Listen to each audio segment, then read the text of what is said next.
As we zoom out and zoom back in, oh, another one we got wrong. I think the last two actually we got wrong, unfortunately. This one's super close.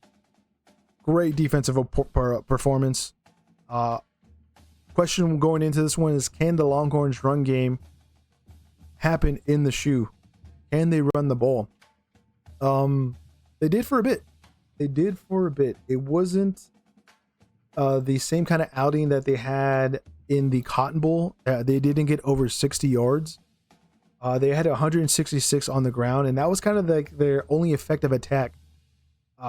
Arch Manning just couldn't get anything really going. This secondary, like we said for our preview for every week that we did in the offseason, we talked about it for the Michigan game, and talking about how Michigan will take the best element out of the Ohio State defense, and that's the secondary, and not allowing them to be involved as much because of their approach on the ground.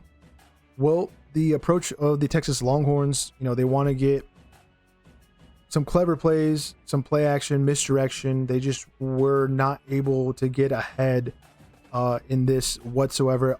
Ohio State was just on top of it. I saw a really gnarly review of Caleb Downs setting up Arch Manning to fail in the pre-snap look, where I think it was like a cover 3 look. He looked like he was going to drop back, but he ended up being one of the lower level zones. And man, Caleb Downs, I know there's everything about Jeremiah Smith, who didn't have a crazy game, and last year he didn't have a crazy game against Texas in the Cotton Bowl, and I was kind of expecting that.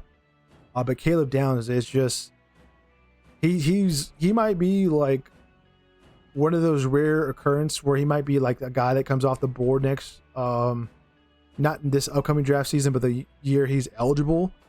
And he might be one of those safeties that is like a 1 or 2 pick. He's that much of a difference maker for this Ohio State defense. Him and Igbinosa, I think, had a solid game. There was an interception from Jermaine Matthews Jr., who's also part of that secondary. He's stepping up into a starting role here in 2025. And man, that was a difference. And also, you guys, you got to remember what I said. The quarterback that made the most amount of mistakes in this one was also going to be the reason why his team lost. And Arch Manning made the most amount of mistakes. He had an interception in there as well. He missed quite a few of his targets. He went 17 for 30, and in those misses, he was behind, overthrowing. There was a nasty drop from a couple of the later drives to where I was like, okay, well, what more else can he do? I kind of had that, if you remember the Alabama-Texas national championship game, I remember Colt McCoy having some drop passes. It was like, man, what can this guy do to try to get his team back in it? And it was kind of feeling like that towards the end. I know there was just like, a lot of negativity going against Manning in his first start as a Longhorn. But again, you're going up against probably the best defense. And one thing that happened that I was really happy to see, because it was one of my concerns, it was the defensive line for the Buckeyes. Man, they showed why Ohio State has some of the most defensive linemen in the NFL. I think it's like 19 in different positions and all over the place, if I'm not mistaken. Might be a little bit less than that. But that's the reason why they recruit well. They know how to replace. They get the top guys in the country because they know they're going to get to the next level if they put on and work through that Buckeye system. And that concern was basically non-existent. They again shut down most of what the Longhorns wanted to do, which was what we talked about last year in the review of the Cotton Bowl.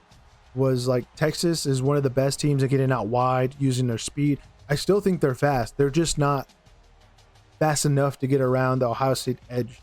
And that was just a thing that they weren't able to do, that they are, kind of always have in their locker against weaker teams. And yeah, Ohio State is definitely not going to be that weak team that's going to let you get around the edge like that so easily.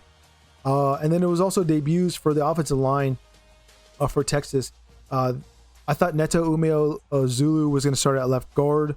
ended up being the redshirt sophomore or freshman Stroth, who ended up playing. Cole Hudson also got his, well, technically he started a couple of times in previous seasons, but at center. And then Brandon Baker, who had a big mishap. I think it was on the final play for Texas on offense, where he just missed a guy coming in late on a blitz.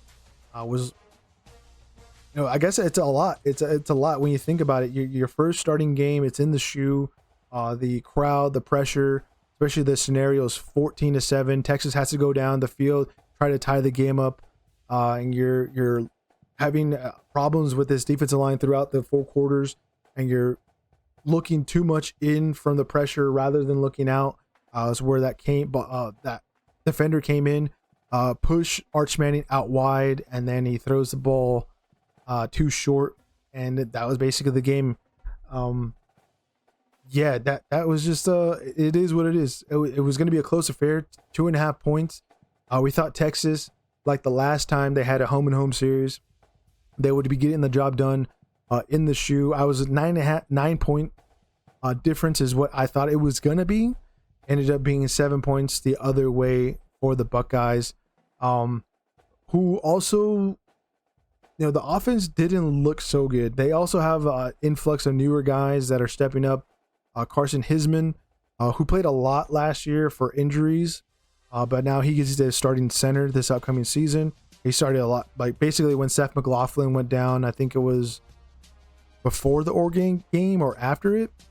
He then stepped up, became the permanent center through the rest of the season and through the playoffs, and was a really solid guy. He rocks a booty cage. You gotta love that. And then Austin Sederverd, who is now, I believe, the starting left tackle. And then there was some, I think they switched out at right tackle. I know Philip, or is it Daniel Fields or Philip Daniels? I don't know how the order his name is. Philip Daniels. Sorry, I have my notes right here. He started at right tackle. He had a pretty decent game. And I think he got some switched out for Ethan Onewa. They transfer in from Rice. Both of them are technically transfers. But I think it just because these two teams are so good, and it was only a 7 point difference, 14-7, not that crazy scoring. Neither team kind of had that edge that kind of would pull them away against a lesser foe. I thought the tight ends would have been a lot bigger in this one. Max Clare, the new tight end for Ohio State, only had 1 reception for 11 yards. Then Jack Endries actually ended up being the most targeted receiver for Arch Manning, just like how Helms was last season, Saunders the season before for the Longhorns. Looks like he's going to be somewhat of a go-to for Arch Manning going forward. And the guy that kept on getting open a lot of the times, Parker Livingstone, he had some opportunities where he could have made some big plays, but the ball ended up on the ground. He was second targeted the most with 2 receptions.